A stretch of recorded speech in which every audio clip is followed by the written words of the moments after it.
네, 안녕하세요. 오늘은 72장 나를 기념하여 성만찬 예식에 대하여 함께 말씀을 나누도록 하겠습니다. 어, 내가 너희에게 전한 것은 주께 받은 것이니 곧 예수께서 잡히시던 밤에 떡을 가지사 축사하시고 떼어 가라사대 이것은 너희를 위한 내 몸이니 이것을 행하여 나를 기념하라 하시고 식후에 또한 이와 같이 잔을 가지시고 가라사대 이 잔은 내 피로 세운 새 언약이니 이것을 행하여 마실 때마다 나를 기념하라 하셨으니 너희가 이 떡을 먹으며 이 잔을 마실 때마다 주의 죽으심을 오실 때까지 전하는 것이니라. 어, 그리스도께서는 두 제도와 그 의식에 따르는 두 큰 축제 사이에 전환점에 서 계셨다. 이 두 제도가 뭘까요? 옛 언약의 옛 언약이 말하는 그 유월절. 유월절은 뭐였어요? 예수님께서 이스라엘 백성을 구원하기 위하여 십자가에 그 어린 양을 잡아서 피를 임방과 설주에 바른 거였죠. 그리고 이제 한 제도가 막 세워지려 합니다. 그 실체 대신 예수님께서 십자가에 달려 돌아가시려고 하는 것입니다. 그 사이에 어, 예표되는 것과 예표되는 그 의식과 또 실제 예수님께서 오셔서 십자가에 달려 돌아가시는 그 제도 사이에 이제 서 계셨습니다. 흠없는 하나님의 어린 양인 그리스도는 자기 자신을 속죄물로 지금 막 바치려고 하였으며 이렇게 함으로 그분은 4,000년 동안 당신의 죽음을 지적하여 온 예표와 의식의 제도를 끝내실 것이었다. 그분은 제자들과 함께 유월절을 잡수실 때에 그분의 큰 희생에 대한 기념이 될 예식을 유월절 대신으로 세우셨다. 유대인들의 민족적 축제일은 영원히 끝나려고 하였다. 그리스도께서 세우신 예식은 각 시대를 통하여 모든 나라에서 당신을 따르는 자들이 지켜야 할 예식이었다. 유월절은 애굽의 속박에서 이스라엘이 구원받은 기념으로 세워진 것이었다. 해마다 자손들이 이 의식의 뜻을 물을 때마다 그 역사를 되풀이해서 말해주도록 하나님께서 지시하셨다. 이렇게 함으로 경이로운 구원은 모든 사람의 마음에 새롭게 간직될 것이었다. 성만찬 예식은 그리스도의 죽음의 결과로 이루어진 큰 구원을 기념하기 위하여 주어진 바 되었다. 그러니까 유월절의 의미를 자손들이 물을 때마다 이제 그 의미를 얘기했고 이제는 그 더 이상 양을 잡아드리는 것이 아니라 이제 예수님의 십자가를 가리키는 이 성만찬 예식을 대신 하는 것입니다. 그래서 애굽에서 구출되던 때에 이스라엘 백성들은 이스라엘 자손들은 허리에 띠를 띠고 손에 지팡이를 잡고 여행할 준비를 갖추고 선체로 유월절 만찬을 먹었다. 그들이 이 예식을 지킨 방법은 그들의 입장에 합당한 것이었는데 그 까닭은 그들이 애굽 땅에서 쫓겨나 광야를 통하여 고통스럽고 어려운 여행을 시작하려고 하였기 때문이다. 그러나 그리스도 당시에는 사정이 달랐다. 그들은 이제 타국으로 쫓겨나가려는 자들이 아니요 저희 나라에 사는 자들이었다. 그들에게 주어진 안락한 생활에 맞추어 백성들은 기대어 앉은 자세로 유월절 만찬을 들었다. 식탁 주위에는 긴 의자가 놓여 있어서 손님들은 왼팔을 의자에 딱 걸치고 바른 손은 먹기에 자유롭게 이렇게 한쪽으로 이렇게 기대 있었던 것 같아요. 바른 손은 먹기에 자유스럽게 하도록 그런 자세로 앉았다. 그리스도께서는 아직도 유월절 만찬을 차려놓은 식탁에 계셨다. 유월절 절기에 쓰던 누룩 없는 떡이 그리스도 앞에 놓여 있었다. 발효되지 않은 유월절 포도즙이 식탁에 있었다. 그리스도께서는 이 떡과 포도즙을 흠없는 희생물인 자신을 나타내시는데 사용하였다. 죄와 죽음을 상징하는 발효로 부패되지 않은 것만이 흠없고 점없는 어린 양을 대표할 수 있었다고 말씀합니다. 저희가 먹을 때에 예수께서 떡을 가지사 축사하시고 떼어 제자들에게 주시며 가라사대 받아 먹으라. 이것이 내 몸이니라 하시고 또 잔을 가지사 사리하시고 저희에게 주시며 가라사대 너희가 다 이것을 마시라. 이것은 죄사함을 얻게 하려고 많은 사람을 위하여 흘리는 바 나의 피, 곧 언약의 피니라. 그러나 너희에게 이르노니 내가 포도나무에서 난 것을 이제부터 내 아버지의 나라에서 새 것으로 너희와 함께 마시는 날까지 마시지 아니하리라 하시니라. 마지막 만찬이죠. 마지막으로 이 유월절 만찬을 하시고 성만찬 예식으로 이제 대체하신 거죠. 그리고 하늘나라에서 다시 마시기까지는 마시지 않겠다라고 말씀하셨습니다. 반역자 유다도 성만찬 예식에 참석하였다. 그는 예수님의 찢겨진 몸과 흘리신 피를 상징하는 떡과 포도즙을 받았다. 그는 이것을 행하여 나를 기념하라는 말씀을 들었다. 하나님의 어린 양이 앉아 계시는 바로 그곳에 앉아서 반역자는 음흉한 목적을 꾀하고 있었으며 엉뚱하고 복수심에 불타는 생각을 품고 있었다. 그리스도께서는 발을 씻기실 때에 유다의 성질을 알고 계신다는 확실한 증거를 주셨다. 다는 깨끗하지 아니하다고 그분은 말씀하셨다. 이 말씀은 그리스도께서 거짓 제자에게 그의 은밀한 목적을 아신다는 사실을 확신시켰다. 이제 그리스도께서는 더욱 분명히 말씀하셨다. 그들이 식탁에 자리 잡고 있을 때에 그리스도께서는 제자들을 바라보시며 내가 너희를 다 가리켜 말하는 것이 아니라 내가 나의 택한 자들이 누구인지 알미라. 그러나 내 떡을 먹는 자가 내게 발꿈치를 들었다 한 성경을 응하게 하려는 것이니라고 말씀하셨다. 지금까지도 제자들은 유다를 의심하지 않았다. 그러나 그들은 그리스도께서 몹시 고통스러워 하시는 것을 보았다. 그들이 이 성질을 이해할 수 없는 어떤 무서운 재난을 예고하는 구름이 저희 모두를 덮고 있었다. 제자들이 잠잠히 먹고 있을 때에 예수께서는 내가 진실로 너희에게 이르노니 너희 중에 한 사람이 나를 팔리라고 말씀하셨다. 이 말씀을 듣자 놀라움이 그들을 엄습하였다. 어떻게 저희 가운데 누가 감히 그들의 거룩한 선생님을 배반하여 팔 수 있을 것인지 그들은 이해할 수 없었다. 어떤 이유로 그들이 그리스도를 배반할 수 있을까? 누구에게 하시는 말씀인가? 누가 이런 구상을 마음에 할 수 있을까? 다른 어떤 사람들보다도 예수님의 가르침을 들을 수 있는 특권을 가졌던 자들, 그분의 놀라운 사랑을 나누어 가진 자들, 예수께서 그들을 자기 자신과 가까이 교제하게 하심으로 그처럼 큰 관심을 나타내신 자들인 그 사랑하는 12제자 가운데는 어느 한 사람도 그 일을 할 자가 없었다. 예, 그들 생각입니다. 그들 생각에 절대로 그럴 리가 없다고 생각한 것입니다. 제자들이 예수님의 말씀의 취지를 깨닫고 그분의 말씀이 진실하다는 것을 깨달았을 때 공포와 낙담이 그들을 엄습하였다. 그들은 주님을 대적하는 마음을 하나라도 품고 있는 것은 아닌지 저희 마음을 살피기 시작하였다.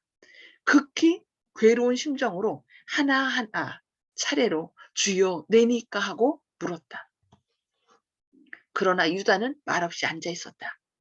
깊은 고민 가운데 쌓여있던 요한이 마침내 주여 누구 오니까 하고 물었다. 이에 예수께서는 나와 함께 그릇에 손을 넣는 그가 나를 팔리라. 인자는 자기에게 대하여 기록된 대로 가거니와 인자를 파는 그 사람에게는 화가 있으리로다. 그 사람은 차라리 나지 아니하였더라면 제게 좋을 뻔하였느니라 하고 대답하셨다. 제자들은 주여 내니까 하고 물으면서 피차의 얼굴을 자세히 살펴보았다. 도대체 누군가? 그리고 유다의 침묵은 모든 사람의 시선을 끌었다. 질문들로 혼란스럽고 놀람을 표현하는 가운데 유다는 요한의 질문에 대답하신 예수님의 음성을 듣지 못하였다. 그래서 어떻게 했을까요? 그냥 자연스럽게 예수님이 이렇게 떡을 이렇게 찍어 먹을 때 같이 거기다 넣어서 먹은 것입니다. 그러나 이제 제자들의 감시를 피하려고 유다는 그들처럼 라비여 내니까 하고 물었다. 예수께서 엄숙하게 네가 말하였도다라고 대답하셨다. 여기 질문 가운데도 그들의 마음을 볼 수 있는데요. 다른 제자들은 주여 내니까 주란 얘기는 예수님을 자신의 주님으로 모신 거예요. 그래서 주인으로, 아, 주님, 주여, 저입니까? 하면서 다 얘기한 거예요. 그런데 오직 유다만큼은 뭐라겠어요? 라삐어, 레니까. 이 유다는 한 번도 예수님을 주님이라고 부른 적이 없어요. 그저 다 라삐어. 마지막 예수님을 팔 때도 라삐어 하면서 인사한 걸 볼 수 있습니다. 그래서 더 예수님을 주인으로 모시지 않았기 때문에 사단이 그 마음을 사로잡지 않았나 생각됩니다. 그래서 우리는 매 순간 예수님을 선생님이나 뭐 이런 저희가 아니라 주인으로 모시는 주님하고 예수님을 주님으로 모시는 것이 필요한 것 같습니다. 유다는 자기의 목적이 폭로된 것을 보자 놀라움과 혼란 중에 급히 일어나 방을 떠났다. 이에 예수께서 유다에게 이르시되 내 하는 일을 속히 하라 하시니 유다가 그 조각을 받고 곧 나가니 밤이러라. 반역자가 그리스도를 떠나서 바깥 어둠 쪽으로 나간 것은 밤이었다. 이 발걸음을 내딛기까지는 유다에게 회개의 가능성이 있었다. 그러나 그가 주님과 그분의 동료인 제자들 앞을 떠날 때에 최후의 결정은 이루어졌다. 그는 그 경계선을 넘어가 버렸다라고 말씀합니다. 이 유혹받은 영혼을 다루심에 있어서 예수님의 오래 참으심은 참으로 놀라웠다. 유다를 구원하기 위하여 하실 수 있는 일은 무엇 하나 하지 않으신 것이 없었다. 그래서 마지막까지 다 사랑하셨다라는 그런 얘기 나와요. 그가 2번씩이나 주를 배반하겠다고 맹세한 후에도 예수께서는 여전히 그에게 회개할 기회를 주셨다. 반역자의 마음에 있는 은밀한 목적을 아시고 그리스도께서는 당신의 신성에 대하여 마지막으로 분명한 증거를 유다에게 주셨다. 내가 너의 마음을 알고 있다. 그 모든 것을 표현한 거죠. 그 얘기는 뭐예요? 그러하여금 자신을 돌이키고 예수님을 믿어 구원받으라는 것이었습니다. 이것이 그 거짓 제자에게 하신 마지막 회개의 요청이었다. 신성과 인성을 겸하신 그리스도의 마음으로 하실 수 있는 간청은 하나도 남김없이 다하였다. 완강한 교만으로 격퇴당한 자비의 물결은 부드럽게 하는 사랑의 힘센 조수가 되어 돌아왔다. 그의 죄가 탈로나 놀라긴 했지만 유다는 더욱 결심을 굳게 할 뿐이었다. 그는 성만찬에서 나와 배반하는 그 일을 완성하려고 나갔다. 너무 안타까운 일이죠. 유다에게 화를 선언하신 일에서도 그리스도께서는 제자들에게 대한 자비로운 한 목적을 가지고 계셨다.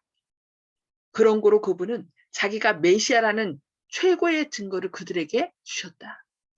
지금부터 일이 이르기 전에 미리 너희에게 이름은 이 일이 이룰 때에 내가 그인 줄 너희로 믿게 하려 함이로다. 라고 예수님께서는 말씀하셨다. 그러니까 일이 이르기 전에 미리 이건 예언이죠. 예언은 누구만 알 수 있는 거예요? 미래는 오직 참신이신 하나님만이 아시는 거예요. 그래서 내가 지금부터 일이 이루기 전에 미리 너희에게 이름은 그 일이 이룰 때에 내가 그인 줄, 그건 뭐예요? 내가 메시아고 하나님이라는 것을 믿게 하려 함이라는 거예요. 그래서 이런 것들을 통해서 이 제자들로 하여금 더 믿음을 굳게 한 걸 볼 수 있습니다. 만일 예수께서 그에게 닥쳐올 일을 분명히 알지 못하시는 것처럼 잠잠히 계셨다면 저희 주께서는 거룩한 성견 지명이 없으시고 불시의 습격을 받아 잔인한 폭도들의 손에 팔려왔다고 제자들은 생각하였을 것이다. 예수님께서 그가 12를 택하였지만 그 중에 하나는 마귀라는 것을 1년 전에 제자들에게 이야기하셨다. 이제 그의 배반을 주님께서 훤히 알고 계셨음을 보여준 유다에게 하신 예수님의 그 말씀은 그분이 굴욕을 당하시는 동안 그리스도의 참된 추종자들의 믿음을 굳게 할 것이었다. 유다가 무서운 종말을 맞이할 수밖에 없었을 때 유다가 목매어서 자살했죠. 제자들은 예수께서 반역자에게 선고하신 재난을 기억하실 것이었다. 미리 말씀하신 것은 그 일이 이룰 때 저희로 믿게 하려 함이라고 말씀하신 것을 기억해야 되겠습니다. 그리고 구주께서는 또 다른 목적을 가지고 계셨다. 그분은 반역자로 알려진 그에게서 당신의 봉사의 손길을 거두지 않으셨다. 제자들은 예수님께서 발을 씻기실 때 하신 다는 깨끗지 아니하다는 말씀을 깨닫지 못하였으며 한층 더 그분이 식탁에서 내 떡을 먹는 자가 내 발꿈치를 들었다고 선언하셨을 때에도 그분의 말씀을 깨닫지 못하였다. 참 그만큼 유다가 제자들을 속였고 아주 능란하게 속인 거죠. 그리고 이들 생각은 다 그 예수님이 왕위를 회복할 것이라는 그런 생각으로 가득 찼기 때문에 예수님이 진실을 말해도 깨닫지 못한 걸 볼 수 있습니다. 예수께서는 처음부터 유다에 대하여 알고 계셨지만 그의 발을 씻기셨다. 그리고 배반자는 성만찬을 나누는 일에 그리스도와 자리를 같이 할 수 있는 특권을 가졌다. 구주께서는 증인이 그분을 받아들여 회개하고 죄의 더러움을 씻도록 권유하는 데는 언제나 오래 참으셨다. 이 모본은 우리를 위하여 주신 것이다. 우리는 어떤 사람이 과오와 죄를 범하고 있다고 생각할 때에 그와 절연해서는 안 된다. 부주의한 분리로 말미암아 우리는 그를 유혹의 희생이 되게 하며 혹은 그를 사단의 전쟁마당으로 몰아넣는다. 이것은 그리스도의 방법이 아니다. 제자들에게 잘못과 결점이 있었기 때문에 그분은 그들의 발을 씻기셨으며 12인 중 하나를 제하고는 모두 회개하였다고 말씀하고 있습니다. 여기 보면 유다를 대하시는 그 태도를 통하여 우리에게 교훈을 주시고 계십니다. 우리는 어떤 사람이 과오와 죄를 범하고 있다고 생각할 때에 그와 절연해서는 안 된다. 부주의한 분리로 말미암아 우리는 그를 유혹의 희생이 되게 하며 혹은 그를 사단의 전쟁마당으로 몰아넣는다. 이것은 그리스도의 방법이 아니다. 그래서 예수님께서는 이 유다가 자기를 팔 거를 아셨지만 끝까지 그가 회개하고 주님께 돌아오도록 끝까지 그것을 드러내지 않고 그가 회개할 수 있도록 끝까지 사랑하신 모습을 볼 수 있습니다. 그리고 제자들에게 잘못과 결점이 있었기 때문에 그분은 그들의 발을 씻기셨다는 거예요. 그래서 우리에게도 잘못이 있기 때문에 예수님은 우리를 구원하시는 거고 우리의 죄를 용서하시는 것입니다. 그래서 우리도 이 예수님의 모본을 따라서 우리에게 잘못한 사람들을 어떻게 해야 돼요? 용서해야 돼요. 용서하고 또 그들을 왕따시키지 말고 끝까지 예수님이 하신 것처럼 기도하면서 그들에게 주님의 사랑을 나타내야 되는 것이 바로 예수님께서 우리에게 요청하시는 것입니다. 오늘은 여기까지 말씀을 보도록 하겠습니다. 자, 이제 나눔의 시간을 갖도록 하겠습니다. 오늘 말씀을 통해서 깨달은 말씀을 좀 나눠주시기 바랍니다. 자, 음수거를 해제해 주시고요.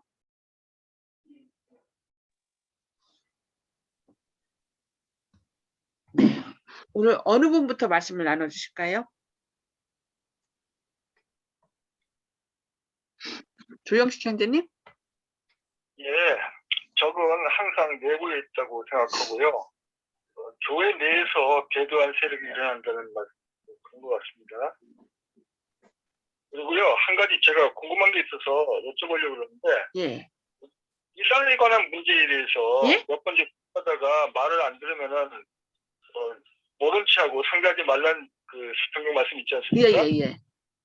그런데 여기서 조금 더 이제 배울 때, 저는 말고 그 사람을 이제 사단 쪽으로 이제 내몰지 않고 감싸주라고 얘기했는데 이거는 이제 어떻게 비교해서 그 이해를 해야 할까요?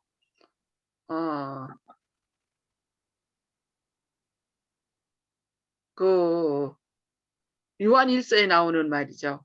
그들이 그 몇 가지를 얘기하면서 그들이 그러니까 예수님을 부정하고 거기서 예수님을 부정한 게 나오거든. 예수님께서 메시아인 것을 받아들이지 않는 거죠. 받아들이지 않고 여기서도 이제 유다는 랍비라고 부르면서 메시아라고 인정을 안 했는데 여기서는 예수님께서 아브라함하고 말씨 계속 이렇게 붙들리시려고 하셨잖아요. 그러면 예, 예. 우리도 이에 대해서 그렇게 해야 되는 것인지 성경 구절을 서로 상충되는 것 같아요. 아, 그렇죠. 근데 여기서는 이제 이 유다가 예수님의 제자로서 계속 같이 생활을 했잖아요. 그래서 끝까지 그 길을 가지 않도록 하기 위해서 그렇게 말씀하신 것 같아요. 윤 장로님 어떻게 생각하십니까? 예, 예수님은 그 한 명을 위해서라도 이 이 땅에 땅에 오신 오신다고 했기 때문에 본인이 그 포기해가지고 어쩔 수 없는 경우는 뭐 제외하고더라도 누구든지 다 구원하려고 하셨던 것 같아요. 왜냐하면 그 인류를 그렇게 귀하게 보셨기 때문에 그런 것 같습니다. 우리가 우리 형제였던 사람들 있잖아요. 형제였고 같이 했던 사람들에 대해서 그 관계를 끊지 말라고 하는 것이 아닌가 싶어요. 그리고 우리가 이제 처음 접하는 어떤 사람들한테 말씀 전했는데 그들이 그냥 그 처음부터 예수님을 거절하고 받아들이지 않는 사람들 있잖아요. 받아들였던 사람들이 아니라 받아들이지 않고 예수님도 부정하고 메시아인 것을 믿지도 않고 이렇게 하는 사람들한테 모든 애정을 다 쏟지 말라고 하는 것 같아요. 왜냐하면 우리가 그 외에도 전해야 될 사람이 너무 많은데 처음 말씀을 이렇게 접해서 그가 마음이 열리는 것 같으면 괜찮은데 처음부터 아주 강팍해서 요즘 뭐 이슬람이나 이런 사람들 보면은 막 그 완강하게 거절하는 경우가 있잖아요. 그들한테 너무 많은 시간을 소비하지 말라고 하는 것이 아닐까요? 우리가 이제 구원해야 될 사람들이 너무 많은데 그 사람들한테 너무 신경을 쓰다 보면은 그 다른 사람에게 그 시간을 못 쓸 것 같아요. 그러나 이제 그들을 원수처럼 여기지는 말고 기도하면서 그들에게도 우리가 말씀을 줄 수 있을 때 줘야 되겠죠. 그러니까 요즘에 신천지라든지 예. 그걸 예. 지금 나가는 분들이 많이 있기 때문에 그걸 항상 궁금했었거든요. 어떻게 계속 연락을 취해서 그분들에게 접촉을 해서 총계 관계를 이렇게 해야 되는지 마음으로 말아야 되는지. 우리가 일부러 접촉해 갖고서 막 그렇게 할 시간은 없는 것 같아요. 근데 그들을 원수처럼은 여기지 말고 그 예수님이 하셨던 방법처럼 아까 절연하지 말라 그랬잖아요. 그 말씀은 우리가 기억하고 이렇게 그들을 원수처럼은 여기지 말고. 네, 감사합니다. 송 집사님. 네, 목사님 설명에 제가 공감이 가면서도 뭐냐면은 아까 그 절연하지 말라고 했는데 예. 그러면은 우리가 아무리 말씀을 전해도 듣지 않는다고 해서 절연하지 말라고 하면 아까 목사님이 딴 시간을 소비하는 것 같다고 그렇게 말씀하시는데 그거하고 조금 대치되는 것 같이 좀 느껴져요. 대치되는 것 같은데 어쨌든 우리가 이제 그들에게 말씀 문자 기도하면서 말씀 문자 주고 뭐 이렇게 하잖아요.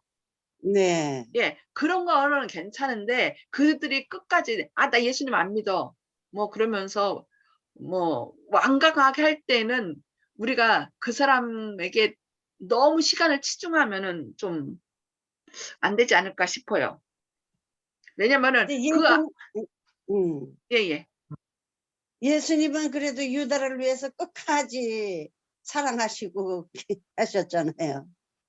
우리도 그런 태도는 가져야 되겠죠. 태도는 그들을 원수로 여기지는 말아야 되겠죠. 그런데 다른 사람에게 그 사람에게 전할 시간에 진짜 마음이 열린 사람들한테 전할 수 있으면 더 훨씬 많이 전할 수 있는데 아주 끝까지 해보자 하면서 우리가 끝까지 그 사람을 듣지도 않는데 계속 한다는 거는 그거는 그러니까 그 사람을 위해서 기도하고 또 원수처럼 여기지 않는 거는 괜찮은데 다른 사람에게 그 사랑을 나눌 시간에 그 사람에게 매여 갖고서 끝까지 하는 것은 글쎄 아니라고 생각해요. 그래서 예수님께서는 그들이 영접하지 않으면 복음을 전하러 갔을 때 영접하지 않으면은 그냥 발에서 먼지를 떨어버리라고 얘기를 했거든요. 그러니까 그 사람들하고는 관계가 아직 없는 사람들이죠. 그러니까 처음으로 그냥 우리가 전도하러 갔을 때 이렇게 말씀을 전했을 때 그들이 딱 받아들이지 않으면은 그냥 거기에 너무 치중하지 말라고 그런 것 같아요. 여기 지금 저기 조영식 경제님이 물었을 때 그 요한일서에 나오는 것들 말씀은, 그러나 우리가 이제 우리 주변에 가까이 있는 사람들한테 그 사랑을 나누고 우리 안에 있었던 사람들한테 이렇게 너무 딱 관계를 끊어버리면은 그들이 왔을 때는 우리가 예수님의 사랑을, 예수님께서 보여주셨던 것처럼 그 사랑을 보여주는 것이 필요할 것 같습니다. 제가 제 생각인데요, 목사님. 예, 예. 네네. 제가 말씀을 이제 항상 지금 한 열 몇 명한테 보내잖아요. 네. 근데 그 반응이 없기 때문에 내가 이제는 그만해야겠다 하는 생각이 들어서 지금 오늘 말씀드렸습니다. 예. 그들한테요, 네. 이 말씀은 어려워요. 그러니까 그들은 그냥 쉽게 뭐라 해야 되나, 예화 같은 거 있죠. 네. 예화 이렇게 짤막짤막하고 그냥 소소하게 그냥 읽을 수 있는 예화. 그런데 거기서 아주 조금 들어간 거. 그런 것이 그들은 아직 더 필요할 것 같아요. 우리가 하는 이 말씀들은요, 그들한테는 정말 어려워요. 왜냐면은 이 말씀은 성령이 함께 하신 사람만 깨닫지, 우리가 이 시대의 소망 이 말씀은 좀 죽어야 된다, 죽어야 산다, 나눠줘야 된다, 아이고 움켜줘도 더 갖기 어려운데, 완전 그들 생각하고는 완전히 반대의 생각이기 때문에 더 점점 어려울 거예요. 근데 그분들한테는 이걸 다 보내지 말고요, 가끔 좋은 어떤 글이 있으면은 그 글을 이렇게 소소하게 나오는 예수님에 대한 그 에세이, 사람들의 간증 같은 거 있잖아요. 네. 좋은 글, 그런 거를 가끔 이렇게 보내주는 게 좋아요. 그래서 지금 이제 한 며칠 전부터만 마음을 접으려고 그래. 이제 쭉 조기력하고 이거 새벽 기도를 쭉 보내곤 했거든요. 예. 근데 반응이 없기 때문에 이제는 좀 축소하고 골라서 보내야겠다 하는 예. 예, 그런 그렇게 생각을 하는, 가졌기 예, 똑같이 보내면은 그들이 보는 게 아니라, 그러니까 어쩌다가 이제 날짜를 정해서 기도하면서, 이렇게, 이거는 좀 괜찮겠다라고 이제 성령님께서 역사하실 때, 이렇게 그때 한번 이렇게 쭉 보내보세요. 그래서 이제는 좀 접어야겠다 생각해서 오늘 지금 말씀도 있고 그래서 말씀드렸습니다. 예, 이제 접는 건 아니고, 이제 뭐랄까 해야 되나, 하나님께서 쉬운 말씀을 쉽게 그들이 접할 수 있도록. 네. 알겠습니다. 감사합니다, 목사님. 네. 예, 저도 이걸 전하면서 어떤 때는, 이게 과연 전혀 이쪽 생각을 하고 있지 않은 사람들한테 이것을 주면은 돼지한테 뭘 주지 말아야겠어요. 진주 주지 말라 그랬잖아요. 그거하고 똑같거든요. 그래서 하나님 어떤 것을 전해야 저들의 마음이 좀 열릴까요? 그러면서 어떤 때는 이제 안 주고, 어떤 때는 이거는 괜찮겠다 하는 것, 이거는 그들이 쉽게 받아들일 수 있을 것 같은데 라고 생각할 때 그런 거는 이렇게 떠듬떠듬 이렇게 주는 것도 필요한 것 같아요. 고맙습니다, 목사님. 네. 예? 목사님, 예. 지금 제가 방금 든 생각인데요. 적절한 비유인지 모르지만 혹시 맞는지 한번 생각해 보세요. 부부싸움 할 때 예. 너무 가지고 싸우고 그러면은 조금에 그게 완전히 깨져서 서로 간에 이제 일하게 되기 때문에 단지 냉정을 가지려고 각광을 주거나 이러면서 서로 이제 상대를 존중하면서 잠깐 언제나 거리두기를 하지 않습니까? 예. 그런 것처럼 이해하면 될까요, 정말? 예. 그것도 괜찮아요. 그래서 어떤 분이 저한테 이제 친구분을 위해서 계속 문자 보내는데 너무 반응이 없으니까, 그래서 좀 보내지 말라고. 그래서 한참 있다가 보내고 그렇게 하라고. 그러니까 오히려 늘 오다가 오던 사람이 안 오니까 이 사람이 이상하다라고 생각하다가 좀 다시 생각하는 거래요. 그런 경우도 있대요. 그러니까 예. 너무 옆에서 계속해주면 그 고마움을 모르거든요. 그 귀중함을. 그래서 기도하면서 하나님 제 친구 그 경우에는 이거 보내지 말라고 해서 정죄라고 그러길래 싸울 수도 없고 해가지고 지금은 보내지는 않지만 계속 기도를 하고 있거든요. 예. 네, 알겠습니다. 아멘. 네, 윤 장로님. 예, 우리가 다 유다 같은 사람이거든요. 네. 예수를 배반하고 예수를 팔은 그런 사람인데 우리가 그 이제 세종예식하고 이제 성만찬예식을 통해서 그것이 다 죄를 씻는 것 같아요. 세종예식은 죄를 씻는 거고 우리 발에 몸에 묻은 외적인 거를 씻는 거고요. 누룩 없는 떡은 또 죄가 없는 그런 말씀을 먹는 거고요. 포도즙도 이제 술이 아니라 신선한 포도주라 그랬잖아요. 발효되지 않았다 그랬잖아요. 네. 발효되는 것들 누룩같이 이것도 죄가 이제 섞이지 않은 그런 모습으로 우리가 살아야 될 것 같아요. 예수님 안에서 우리가 대신 그 유다처럼 정말 그 죄가 많은 사람이지만 다 예수님 안에서 용서함을 받고 회개할 수 있는 그런 사람들이 됐으면 좋겠습니다. 아멘. 아멘. 예. 감사합니다. 목사님. 보혈은 아까 여기 보니까 말씀 가운데 여기 제자들에게 잘못과 결점이 있었기 때문에 그분은 그들의 발을 씻겼다는. 그러니까 우리가 때로는 이렇게 내가 왜 이런 죄를 졌지 하면서 죄가 딱 드러날 때가 있거든요. 근데 그런 잘못이 있기 때문에 예수님께서 오셨다는 거예요. 피를 흘리셨다는 거예요. 그래서 떡을 먹고 이제 피를 상징하는 포도즙을 이렇게 먹는데 그 예수님의 보혈로 우리의 죄는 씻김을 받는 거죠. 그래서 우리가 예수님께서 우리에게 이렇게 보여주신 모본을 통해서 우리도 때로는 나한테 잘못한 사람 용서하기가 진짜 쉽지 않거든요. 그런데 어쨌든 예수님께서 보이셨던 것처럼 끝까지 원수로 여기지는 말고 태도는 그들을 더 친절하게. 왜냐하면 내가 그를 원수로 여길 때 사단이 그 마음을 완전히 사로잡거든요. 그래서 예수님의 사랑으로 그를 대하고 그를 위해서 기도해 주는 것이 필요하다고 생각합니다. 그래서 그 아멘. 모든 뒤에는 누가 계셔요? 우리를 용서하신 용서의 근원은 바로 예수님이라는 거. 우리가 기억하고 또 그렇게 살아가야 되겠습니다. 예, 오늘 말씀을 생각하면서 기도하도록 하겠습니다. 하늘에 계셔서 저희를 사랑하신 아버지, 오늘도 이렇게 새벽에 깨워주시고 또 주님의 말씀으로 저희를 권면해 주시니 감사합니다.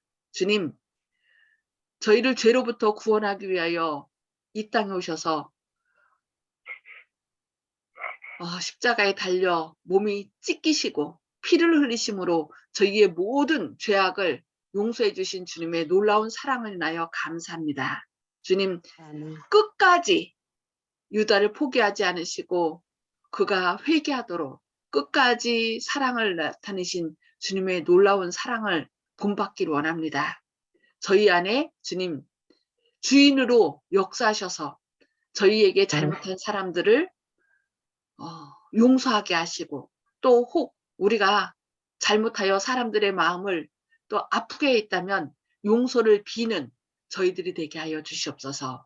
오늘도 아멘. 저희 안에 역사하셔서 주님의 뜻을 이루게 하시고 혹 우리가 말씀을 전할 때 너무 말씀을 거절하는 사람들에게 연연하지 말고 기도하면서 어떻게 하면 가장 좋은지 주님의 인도를 구하는 저희들 되게 하여 주시옵기를 예수님의 이름으로 간절히 기도합니다.